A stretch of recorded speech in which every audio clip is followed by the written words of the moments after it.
2 years after sailing the seven seas in Phantom Hourglass, Link, or rather an ancestor of the pointy hat hero, is back on board for the Legend of Zelda Spirit Tracks.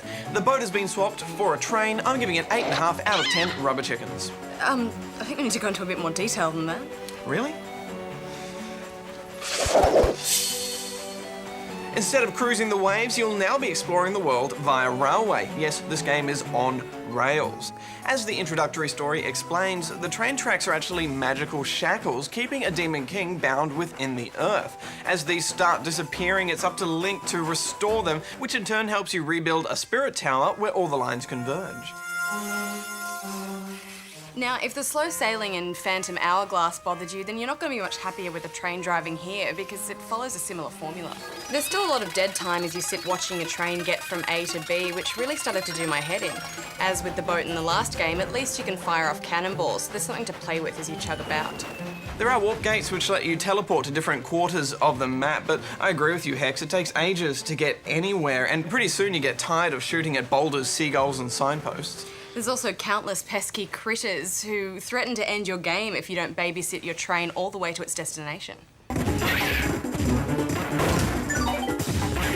There are some side quests that break up the monotony though, such as ferrying cargo and passengers in between towns, and these require you to follow the rules of the railway, such as tooting your horn at certain points and shifting speeds.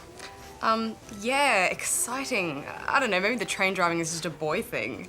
Woo! On the upside, there's one thing that Spirit Tracks thankfully doesn't repeat from the last game, and that's that frickin' ocean temple that forced you to repeat the same levels over and over and over and over until you get back up to where you left off. Well, there is still a master temple. It's just that now you can bypass all those levels you've already done by going up an internal spiral staircase. I think I actually kissed my DS when I realised I wouldn't have to do all that again.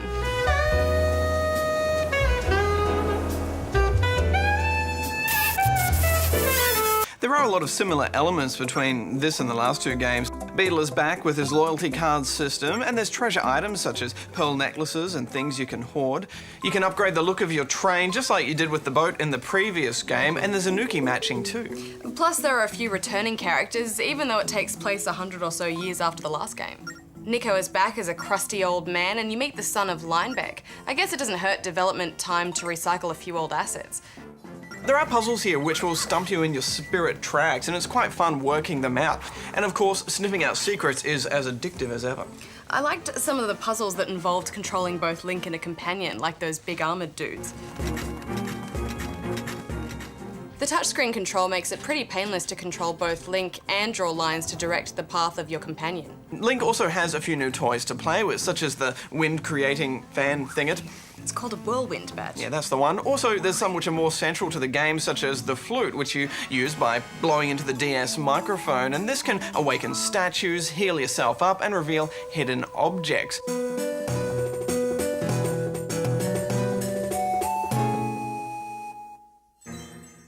Although I guess it's not that different to playing the ocarina or howling melodies as a wolf in Twilight Princess, is it? Not really. Typically, the boss fights are excellent. Link is always up against something mammoth, and it's just a matter of observing the patterns and then looking through your inventory and seeing what will work against it. There are some diversions to keep you busy if you get tired of dungeon hacking though, and that's rabbit hunting and ink stamp collecting, which will make sure that you see all the different locations in the world.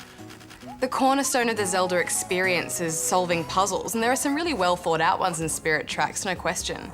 There are some elements which feel a bit samey, like striking a guard in the back or using a boomerang to go around a corner and hit a switch, but it's just the language of Zelda games, and it's a matter of just using your past experiences with the rules and the puzzle ideas and then just apply that to the new puzzle designs. There's still enough to get you thinking here, I think.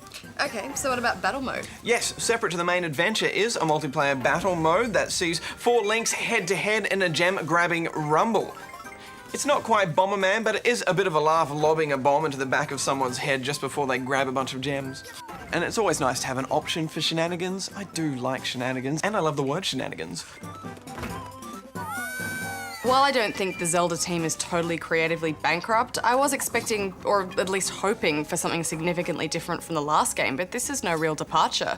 I mean, I'm still gonna go back and finish it, so I guess that says something, but in my heart of hearts, I just don't think it deserves more than a 7 out of 10 rubber chickens. It certainly felt to me that it met that standard of Zelda games that we've come to expect, and I don't really feel like it's getting too samey for its own good.